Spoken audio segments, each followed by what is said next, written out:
하나님 말씀 말라기 1장 1절부터 5절까지의 말씀입니다.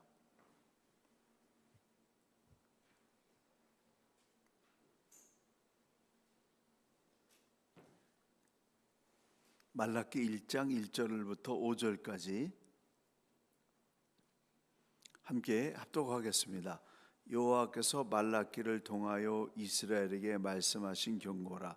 여호와께서 이르시되 내가 너희를 사랑하였노라 하나 너희는 이르기를 주께서 어떻게 우리를 사랑하셨나이까 하는도다. 나 여호와가 말하노라. 에서는 애굽의 형이 아니냐. 그러나 나가 애굽을 사랑하였고 에서는 미워하였으며 그의 신들을 황폐하게 하였고 그의 산업을 광야의 이리들에게 넘겼느니라. 에돔은 말하기를 우리가 무너뜨림을 당하였으나 황폐된 곳을 다시 쌓으리라 하거니와 나 만군의 여호와는 이르노라. 그들은 쌓을지라도 나는 헐리라. 사람들이 그를 일컬어 악한 지역이라 할 것이요 여호와의 영원한 진노를 받은 백성이라 할 것이며 너희는 눈으로 보고 이르기를 여호와께서는 이스라엘 지역 밖에서도 크시다 하리라. 아멘. 이스라엘 백성들이 바벨론 포로에서 돌아와서 성전을 재건하고 그리고 율법 운동을 하고 느헤미야를 통해서 이제 성벽 재건을 했습니다. 근데 느헤미야가 총독 생활을 마치고 페르시아로 돌아가게 되자 유대인들은 또다시 죄악 속으로 빠져들었고 제사장들은 자기 책임을 소홀히 하였고 또 백성들은 이방 문화에 빠지고 이방 우상 숭배에 빠지면서 11조와 봉헌물도 소홀히 함으로 말미암아서 하나님을 예배하는 일들이 소멸되어 가는 그런 일이 일어났습니다. 하나님의 말씀대로 70년 훈련을 마치고 돌아왔기 때문에 이제는 정말 잘할 것이라고 기대했던 재건 공동체였지만은 안타깝게도 시간이 갈수록 점점 냉소적으로 변했습니다. 그렇게 큰 시련을 당하면서 그런 연단을 받았고 또 거기서 다시 살아남아서 하나님께 큰 은혜를 받았기 때문에 이제는 정말 하나님 말씀대로 사는 백성이 되겠지 생각했는데 다시 또 그들은 냉소적으로 변했고 하나님에 대해서 시큰둥했습니다. 하나님께서 천년을 하루같이 사랑하셨는데 이스라엘은 그 사랑을 외면하면서 하나님께서 내가 너희를 사랑하였노라 말씀하시자 그들은 대답하기를 주께서 어떻게 우리를 사랑하셨나이까 라고 그렇게 반문을 했습니다. 하나님은 이스라엘이 죄악된 길로 갈 때마다 하나님의 사람들을 보내셔서 돌아오게 하셨고 애타게 그들을 부르셨고 또 그래도 안 되니까 막대기로 벌을 주면서 남의 나라에 포로 생활하게 하셔서 연단을 하였지만은 아무리 책망해도 이스라엘은 변하지 않았습니다. 그러자 하나님께서 침묵하셨어요. 어떻게 우리를 사랑하셨나이까? 라고 하는 질문에 대해서 대답하기 위해서 침묵하기 시작하셨습니다. 내가 너희를 이렇게 사랑하노라. 십자가의 사랑으로 사랑을 완성하시고 이스라엘 백성뿐만 아니라 온 세계 모든 백성들에게 복음으로 구원하시기 위해서 하나님은 400년 침묵 기간을 가지셨습니다. 성경에는 5대 제국이 등장하는데요. 아수르, 바벨론, 페르시아, 헬라, 로마 제국이 연달아서 성경에 큰 영향을 주는 제국으로 등장합니다. 5대 제국 중에서 구약의 마지막은 페르시아 제국에 의해서 끝이 났는데, 페르시아, 헬라, 로마로 이어지는데, 페르시아와 헬라와 로마 사이에 400년 동안 하나님이 그런 제국의 대변동이 일어나는데도 아무런 말씀도 하지 않으셨어요. 그리고 세례 요한을 통해서 말씀을 시작하면서 신약 시대가 시작됐는데, 그때는 로마 시대입니다. 그래서 구약과 신약, 말라기와 마태복음으로 연결되는 그 페이지를 넘기는 데는 1초도 걸리지 않지만은 역사는 400년의 시간이 흘러버렸습니다. 그리고 그 400년 동안에 유대인들은 세계 곳곳에 흩어져 살게 되었는데, 바벨론 포로로 끌려가서 메소포타미아에서 정착해 있는 사람들, 애굽으로 망명한 사람들, 전쟁이나 학대를 피해서 다른 곳으로 이주해서 사는 사람들, 로마 통치가 시작되면서 로마의 중요 도시에 모여 사는 사람 등등, 팔레스틴 지역 외에 흩어져 살고 있는 유대인들을 디아스포라라고 그렇게 불렀습니다. 이 디아스포라에게 지대한 영향을 미쳤던 신구약 중간기 국제 정세의 흐름을 짧은 시간이지만 아무튼 훑어보도록 하겠습니다. 그래서 오늘은 헬라 제국에서의 디아스포라, 그리고 다음 주에는 로마 제국 시대의 디아스포라를 마치면서 구약 전체를 마무리하도록 하겠습니다. 페르시아 제국은 BC 539년에서 333년까지 약 200년 동안 지중해 연안의 패권을 차지했는데요. 이 페르시아 제국을 창건했던 키루스 2세, 성경에서는 고레스 왕인데요.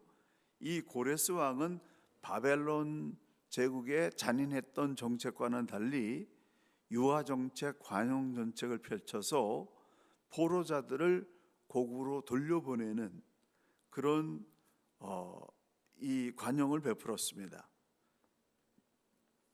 고레스 왕의 뒤를 이어서 캄비세스 2세가 왕이 됐는데, 이 사람은 후사를 남기지 못하고 사망을 했습니다. 그래서 페르시아 제국의 왕권의 공백이 생겼는데, 7명의 귀족들이 모여가지고 거기서 다라이오스, 성경에 나오는 다리오 왕을 왕으로 추대를 했습니다. 그래서 이 다리오 시대가 시작이 됐는데, 이 다리오 시대가 페르시아 제국의 최전성기였습니다.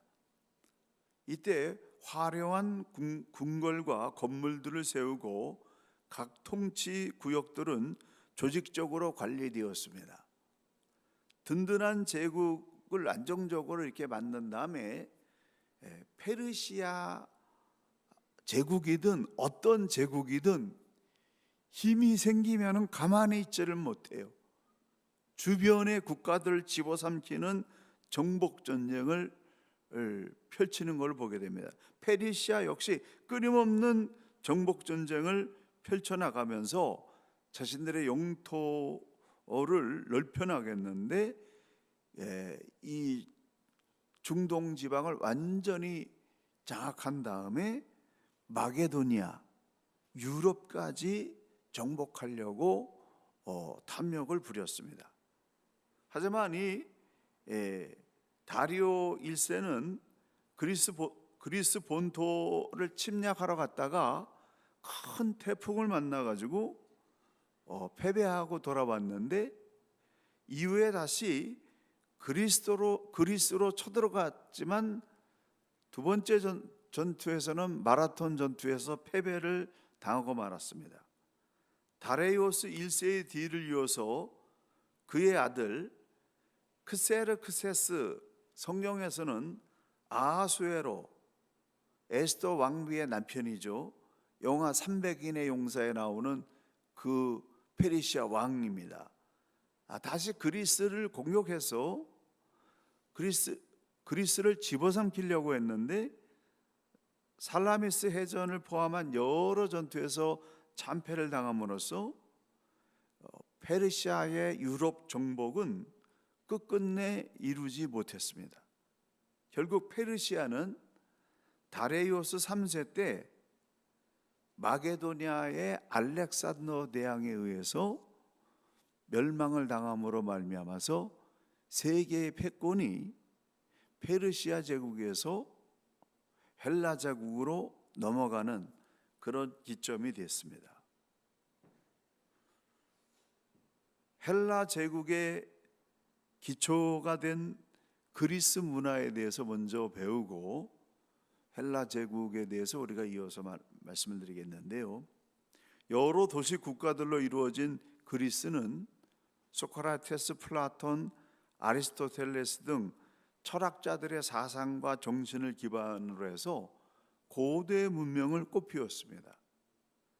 그리스 문명이 한참 흥황하던 BC 480년 8월에 페르시아군이 그리스를 향하여 출발했다는 소식을 듣자 아테네, 스파르타 그리고 그리스 여러 도시들이 동맹을 맺어서 페르시아의 대군과 맞서 싸웠습니다. 치열한 전쟁에서 승리를 이끌어내고 전쟁에서 이긴 그리스는 국력을 키워나가는 가운데 그들의 문화를 더욱 발전시켜 나갔습니다. 그리고 그때 그 힘을 얻어서 그리스의 이 발전이 서양 문화의 근간을 이루었습니다. 그래서 그리스 헬라 문화라고 하잖아요. 원래는 그리스에서 이러한 사상과 철학이 서양 문명의 근간을 만들어냈는데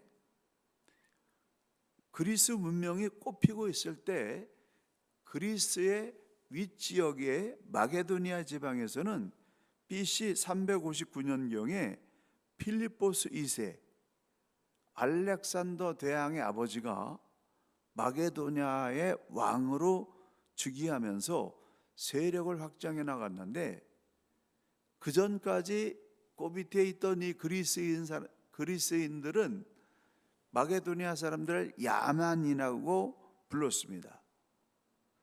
그리스의 발전된 문화를 마게도니아인들이 받아들이면서 굴욕을 당하면서 힘을 키워 나가면서 호시탐탐 기회를 엿보는 그런 준비를 하고 있었습니다. 그런데 이 알렉산더 대왕의 아버지인 필리포스 2세는 신약 성경에 나오는 빌립보 지역인 크레니데스라는 곳에서 금광을 발견했어요. 어마어마한 금광을 발견해 가지고 엄청난 재력을 확보했고 그것이 고마워 가지고 필리포스 2세는 크레니데스를 자기의 이름을 따서 빌립보로 이름을 고쳤을 정도였습니다. 거기서 기반을 얻어 가지고 필리포스 2세는 힘을 얻어서 자신들을 야만이라고 얕잡아 봤던 그리스를 침공해서 점령해 버렸습니다. 그런데 이 필리포스 2세가 갑자기 암살을 당하게 되었고 그의 뒤를 이어서 20살의 젊은 왕자 알렉산더가 왕위를 계승받은 후에 소아시아의 서부와 남부를 점령하고 이듬해 이수스에서 다레이오스 3세가 이끄는 페르시아 군대와 접전을 해서 큰 승리를 거둠으로 말미암아서 헬라의 본격적인 시대가 시작이 됐습니다. 이때 알렉산더는 페르시아와의 전쟁에서 대승을 거뒀기 때문에 페르시아의 수도로 직접 쳐들어가서 페르시아를 멸망시키는 것을 잠시 멈추고 지중해 연안을 따라서 에집트 쪽으로 방향을 돌렸습니다. 이집트로 내려오면서 성경에 그렇게 오랫동안 등장하는 이 두로라고 하는 해안 도시를 공격을 했는데 7개월 동안 이 해상 국가가 버티면서 견뎌내니까 이 알렉산더 대왕이 1만 명의 군사를 동원해 가지고 산에서 바위를 굴려오게 해서 해변과 두로 사이의 바다를 돌로 메우는 방파제를 만들어 가지고 7개월 만에 두로를 완전히 점령해 버렸습니다. 아모스, 예레미야, 에스겔이 예언한 대로 두로는 비참한 결말을 맞게 됐고, 그 후에 블레셋 가사로 내려가서 가사도 쑥대밭을 만들었습니다. 그래서 가사도 두로와 마찬가지로 공격 2달 만에 함락되었는데, 이것은 스가랴 선지자의 예언이 그대로 성취된 것이었습니다. 알렉산더는 BC 332년에 이집트를 점령하고 그곳에서 자신의 이름을 딴 알렉산드리아라고 하는 도시를 세웠습니다. 우리가 그 이집트에 보게 되면 그 삼각주 옆에 있는 알렉산드리아라고 하는 큰 도시가 있잖아요. 그 알렉산더 대왕이 자기의 이름을 따서 지은 도시인데, 그곳에 당시 세계에서 가장 큰 도서관을 곳에 세웠습니다. 알렉산더는 어느 지역을 점령하든지 그곳에 갈 때마다 자기 나라의 각 분야의 학자들과 기술자들을 데리고 가서 정복지의 문화와 그리스 문화 간의 교류를 시도하고 많은 알렉산드리아를 세우면서 그리스 문화로 정복민들을 개화하는 그런 고등 정책을 펴나갔습니다. 고대 동방의 문명을 오리엔트 문명이라고 하지 않습니까? 근데 이 알렉산더 시대에는 이 동방의 오리엔트 문명과 그리스 문명을 결합시켜서 헬레니즘이라고 하는 헬라 문명을 탄생시켰습니다. 그래서 이 알렉산더는 정복을 통해서 문명을 통합시키려고 하는 그런 정책을 펴나갔습니다. 이집트를 점령한 후 다시 지중해 연안을 타고 올라와서 페르시아의 4대 수도인 수사, 바벨론, 페르세폴리스, 악바타나를 차례로 점령하면서 페르시아 제국을 멸망시켰습니다. 알렉산더가 이렇게 정복에 온 힘을 다했던 이유는 권력에 대한 욕심, 당연한 것이었고, 그것만 있는 것이 아니라 10대 시절에 약 4년간 아리스토텔레스를 가정교사로 모시고 교육받으면서 영향을 받아서 인간 세계에 대한 자신의 사상을 넓히고 세계 민족을 하나로 묶어내려는 그런 의도가 있었기 때문에 그렇습니다.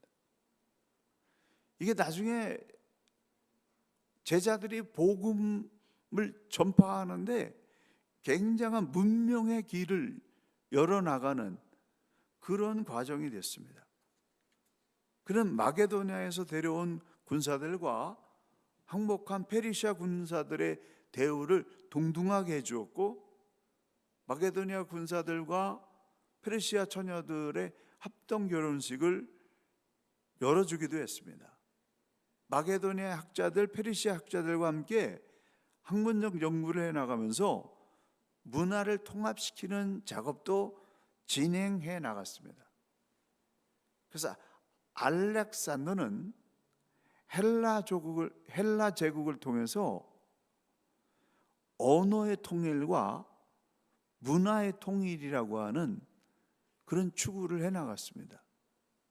다음 주에 로마 제국에 대해서 배우겠습니다만은 헬라는 언어와 문화의 길을 쫙 전 세계화 시켰고, 로마는 로마를 통해서 모든 점령지가 길로 연결되는 길을 열었습니다. 그래서 제자들과 사도 바울이 복음을 1세기 만에 지중해 연안 전역의 복음을 전파할 수 있는 그런 문화와 길의 통로를 이 400년 동안 여는 그런 작업이 이루어졌습니다.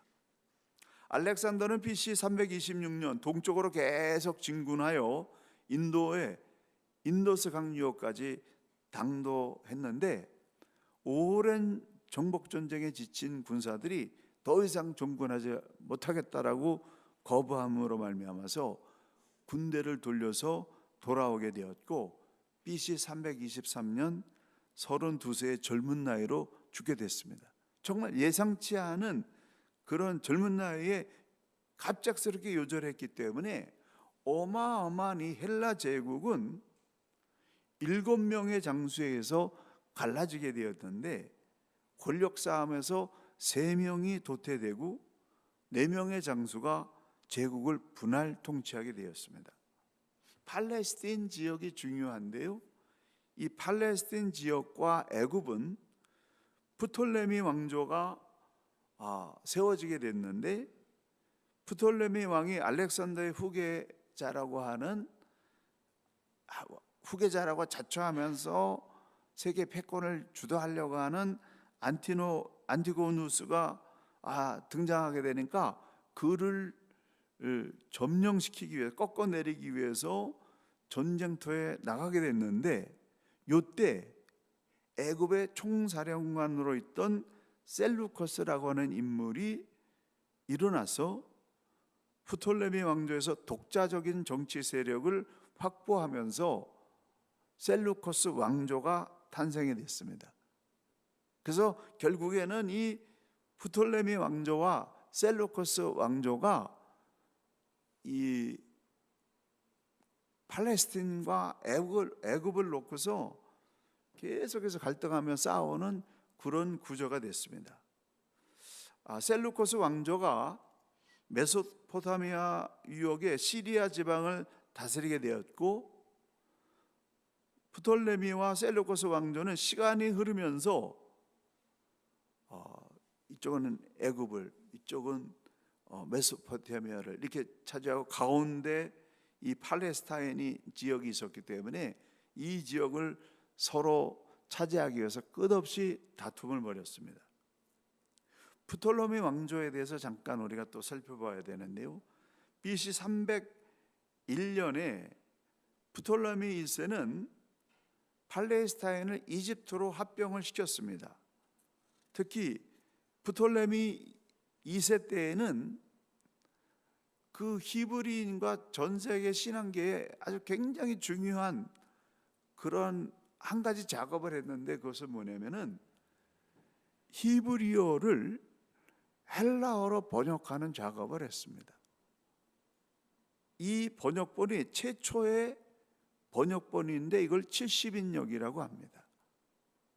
모세 오경을 헬라어로 70명의 학자들을 선발해서 번역하게 했는데, 이 사람들이 각자 다 히브리어를 헬라어로 번역하는 작업을 했는데, 놀랍게도 70인이 번역한 이 내용이 다 똑같았다라고 그렇게 전해져 내려오고 있습니다. 이 70인역은 처음에는 모세 오경으로 시작해서 나중에는 구약 39권 전체를 번역했고, 이후에는 외경까지도 번역을 확대했습니다. 외경은 성령에 포함되지 않는 내려오는 그런 글들이죠. 히브리어를 헬라어로 번역한 이 작업으로 말미암아서 많은 이방인들이 성경을 읽을 수 있게 되었고, 또한 헬라 제국 전체로 성교가 확대되는 토대가 마련될 수 있었다는 겁니다. 신구약 중간사의 중요한 대목은 계속 반복되는 얘기지만은 헬라 제국을 통해서 언어가 헬라어로 통일이 돼가지고 십자가에서 우리를 구원하기 위해서 육신을 입고 오셔서 보혈을 피를 흘리시고 세상을 구원하신 예수님의 복음이 순식간에 헬라어로 번역된 성경을 통해서 전 세계에 확산되어지는 그런 역사가 일어났다는 것입니다. 그런 토대가 마련됐다라고 하는 겁니다. 이 셀루코스 왕조는 BC 198년 셀루코스 왕조의 안티오쿠스 3세가 프톨로미 왕조로부터 팔레스타인을 빼앗아서 시리아에 합병시켜 버렸습니다. 알렉산더 후에 패권을 다퉜던 이 4인방 중에서 강력한 두 왕조가 프톨레미와 셀루코스 왕조였는데, 그간 팔레스타인 지역을 프톨레미 왕조가 차지하고 있다가 셀루코스 왕조에 의해서 그 통치권이 빼앗겨 버리고 말았습니다. 팔레스타인을 점령한 셀루코스 왕조의 안티오쿠스 3세는 프톨레미 왕조처럼 처음에는 유대인들에게 굉장히 배려하면서 조심을 했는데 BC 190년에 로마와의 전쟁에서 참패를 당하게 되면서 1만 5천 달러라고 하는 어마어마한 전쟁 배상금을 물어줘야 되는 형편에 처하게 됐습니다. 이 막대한 자금을 끌어모으기 위해서 그의 제국 안에 있는 모든 신전의 재산을 압류하기 시작했고, 당연히 예루살렘 성전의 재산도 다 압류를 당하고, 이 일로 인해서 곳곳에서 저항운동이 일어났는데 결국 이 일로 인해서 안티오쿠스 3세는 암살을 당했습니다. 그 뒤를 이은 셀루코스 4세 역시 조공을 바치는 그런 일에 시달리다가 한 장군에 의해서 암살을 당했습니다. 그 뒤를 이어서 셀루코스 4세의 동생인 안티오쿠스 4세가 왕이 되었습니다. 뭐 이런 거 이렇게 해야 되나, 여러분 그렇게 생각할지 모르겠어요. 쭉 훑어나가는데 또 의미가 있어요. 그 이유가 있어요. 들어보세요. 이 안티오쿠스 4세는 헬라적인 관습과 문화를 강요하면서 유대인들에게는 이전과는 다른 아주 큰 탄압을 가했는데, 유대인들이 가장 중요하게 여기는 이 대제사장직까지 돈을 받고 임명을 하는 그런 일을 했습니다. 그의 많은 헬라 사상을 강요했고, 포로 귀환 후에 유일신 사상으로 뭉쳐져 있던 유대인들은 그러한 이 헬레니즘 사상에 대해서 강하게 거부하는 그런 일이 일어났습니다. 너무 학대가 심하면요, 어차피 죽을 바에야 저항이 일어나는 거죠. 안티오쿠스 4세는 이집트 원정을 2번이나 시도했는데 2차 원정에서 이집트를 거의 점령할 뻔 했는데, 그들보다 한 발 앞서서 이집트를 점령한 나라가 등장을 했는데, 그 나라가 새로운 강자로 떠오르는 로마였습니다. 이탈리아 반도의 로마는 여러분 역사에서 잘 아는 대로 BC 8세기 로물루스와 레무스라는 쌍둥이에 의해서 세워졌는데, 200년간 전쟁을 통해서 평민이 귀족들과 전쟁을 벌이면서 평민들의 일정한 권리를 보장받는 12동판법을 이끌어내는데 승리했습니다. 이러한 법 위에서 내부적으로 기틀을 다져나가던 로마는 카르타고와 120년 동안 3차례의 포이니 전쟁을 벌이면서 이 포이니 전쟁에서 승리를 거둠으로 말미암아서 막대한 부와 해상력을 얻게 되었습니다. 제국은 힘을 얻으면 무슨 일이 일어난다고요? 주변 국가들을 그냥 삼키는 침략 전쟁이 일어나는 거예요. 힘을 얻은 로마는 프톨레미 왕조가 다스리고 있던 이집트 지역을 점령하고자 많은 군함을 출발시켰고, 이때 셀루코스 왕조의 안티오쿠스 4세 역시 이집트를 점령하고자 군대를 이끌고 왔지만은 안티오쿠스 4세는 로마의 적이 되지 못해서 이집트를 로마에게 양보할 수밖에 없었습니다.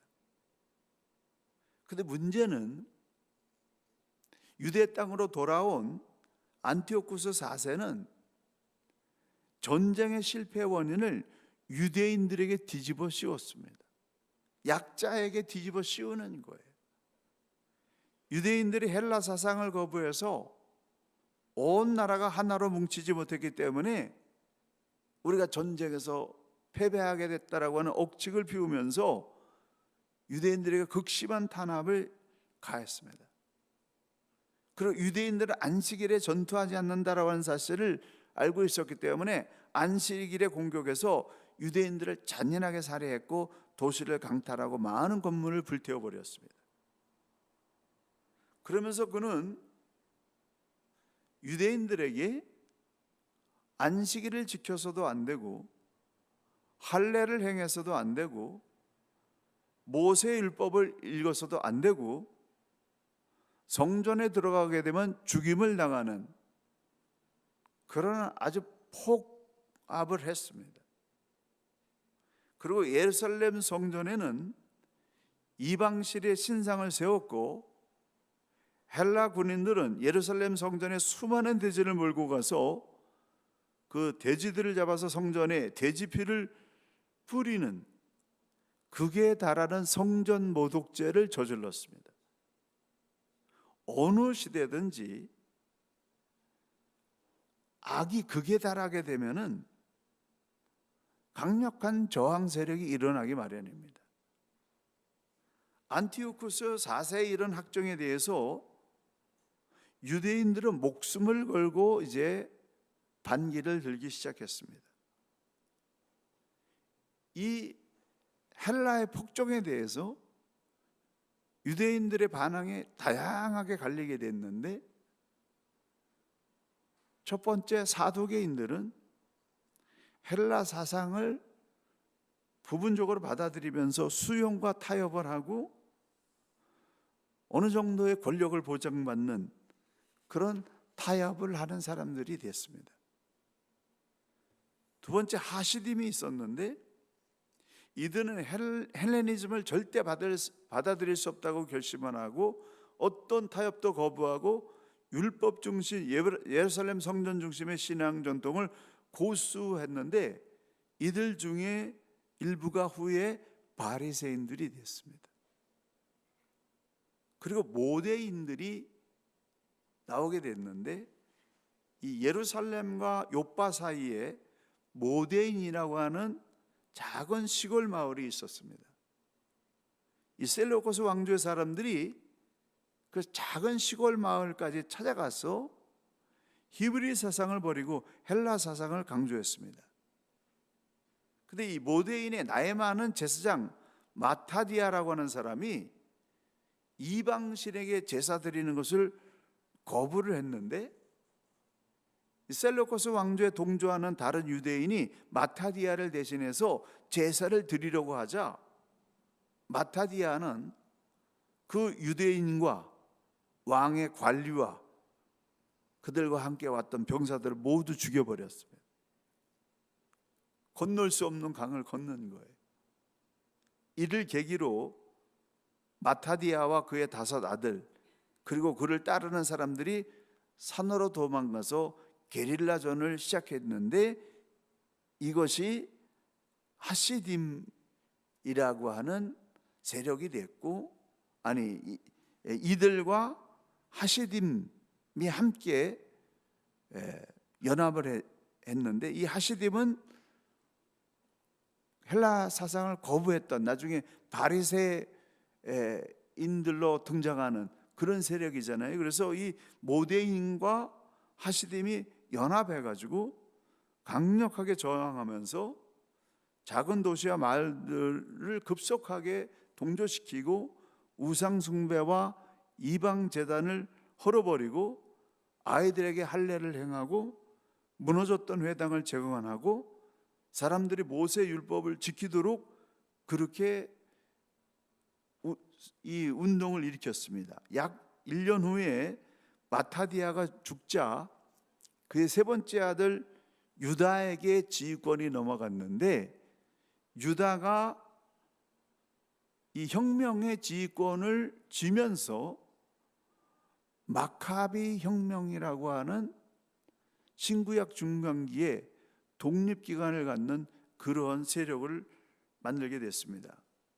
마타디아의 아들 유다가 지휘권을 잡으면서 양상이 더욱더 달라졌는데, 마카비는 망치질하는 자라는 뜻인데, 유다는 이들을 이끌고 게릴라 전법을 쓰면서 연전연승을 했고, 셀루커스의 리시아스 장군이 이들을 점령하기 위해서 군대를 몰고 와서 이제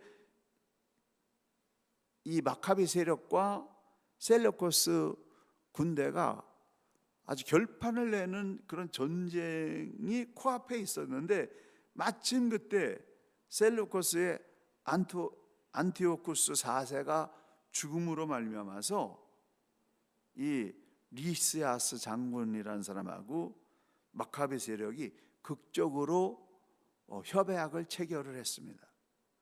이 협상의 내용은 예루살렘 성전은 청결되어 원래의 목적대로 사용될 것이며 유대인들은 100% 종교의 자리를 누리게 되리라라는 협상이었습니다.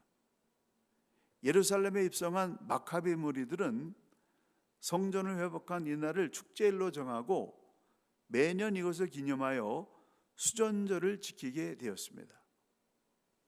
유다 마카비 이후 요한 그리고 시몬으로 계승이 되었고, 시몬의 아들 요한 힐카노스 때에 하스몬 왕조가 탄생이 됐습니다. 이 하스몬 왕조에 알렉산더스 야나이우스가 왕으로 있던 시절에 사두개파와 바리새파의 불화가 정점에 이르는 사건이 발생했습니다. 이 하스몬 왕조의 야나이우스는 무자비하고 잔인했던 왕으로서 친헬라적이었기 때문에 사두개인들의 지지를 받았습니다. 그러나 야나이우스는 왕이 되면서 자신의 형의 아내였던 살롬의 알렉산드리아와 결혼을 하고 왕의 자리와 대제사장의 자리를 동시에 차지했습니다. 이것은 율법을 어기는 행위였기 때문에 유대 백성들은 왕이자 동시에 대제사장인 야나이우스가 장막절에 나타나자 강력하게 올리브 나무를 던지면서 저항을 했습니다. 그러자 이 야나이우스는 군대를 불러서 난동을 진압하면서 무방비 상태에 있던 이 백성들 수백 명을 그 자리에서 학살했습니다. 같은 동목끼리 그런 거죠. 곳곳에서 내란이 일어났고 야나이우스의 불경건함과 폭정을 견뎌내지 못한 바리새파 사람들은 시리아에게 도움을 요청했습니다. 유대인끼리 싸우다가 안 되니까 시리아에게 도움을 요청한 거예요. 그래서 시리아 군대가 와가지고 유대인들을 쓸어내는 그런 일을 보게 되니까 사두개인들을 몰아내기 위해서 시리아인을 끌어들였던 이 바리새파 사람들이 생각을 바꾸어 가지고 이러다 나라가 망하겠다, 사두개인 몰아내려고 하다가 나라가 망하겠다라고 하는 생각이 들어서 사두개인들하고 연합해 가지고 시리아군을 몰아냈어요. 잘한 것 같죠? 근데 이런 과정에서 바리새파 사람들에게 앙심을 품은 야나이우스 왕과 사두개파 사람들은 바리새파 지도자 800명을 색출해서 십자가에 매달아 처형해 버렸습니다. 그래서 이때부터 바리새파와 사두개파는 뿌리 깊은 원한 관계를 맺은 거예요. 그 예수님 시대에 사두개파와 바리새인들이 그렇게 서로를 증오하면서 싸웠던 이유가 여기에서 나온 그런 원한 때문에 그렇습니다. BC 76년 알렉산더스 야나이우스는 죽음을 앞두고 자기 아내 살로메 알렉산드라에게 통치권을 물려주었는데, 통치권을 물려주면서 자신의 삶을 후회하면서 바리새파 사람들과 화해하라 라는 유언을 남겼습니다.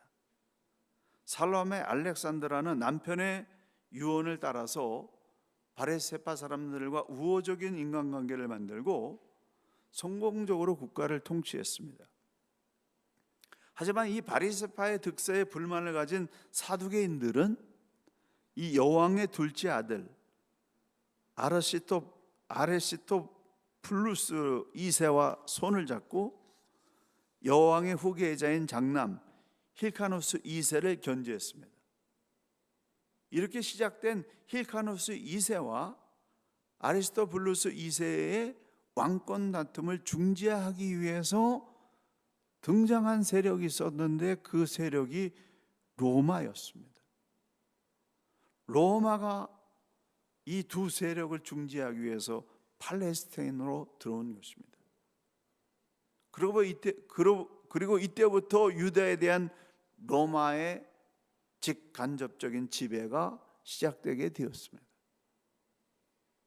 분명히 유다는 이 마카비 혁명과 하스몬 왕조를 통해서 신구약 중간기에 다시 일어날 수 있는 그런 틈이 있었지만은 내부의 분열과 그 분열을 해결하기 위해서 외부의 세력을 끌어들임으로 말미암아서 나라가 힘을 못 쓰고 망하게 되어버리는 그런 모습을 보게 됐습니다. 내부의 남은 세력들이 모든 그런 사상과 관계와 신분을 초월해 가지고 결속하게 되면은 어떤 외부의 세력과 맞서 싸워도 이길 수 있습니다. 근데 내부의 갈등이 일어났을 때 외부의 힘을 빌려서 해결하려고 할 때 모두가 함께 순환을 당하게 되는 역사의 모습을 보게 됩니다. 교회 문제는요, 교회 내에서 지지고 볶고 싸워도 여기서 해결해야 돼요. 여기서 해결하지 못하는 거 노회로 가져가고 총회로 가져가고 다른 세력의 힘을 빌리면 다 망하는 거예요. 다 고난당하는 거예요.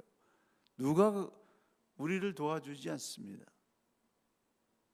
그래서 교회가 무슨 문제가 있든지 안에서 해결하고 치열하게 논의하고 논쟁한 끝에 결과가 나오면은 그 결과 아래 모두가 하나 되어줘야 돼요. 신구약 중간사는 헬라 제국, 로마 제국 이 두 제국을 이해해야 됩니다. 오늘은 헬라 제국을 통해서 하나님께서 언어와 생각, 문화의 통일을 이루어서 세계로 뻗어나갈 수 있는 세계화의 길을 열었습니다. 이제 로마가 개입이 되게 되는데, 로마가 개입해서 어떤 일이 일어났는지 로마 제국과 신구약 중간기는 다음 주 수요일에 이어서 하도록 하겠습니다.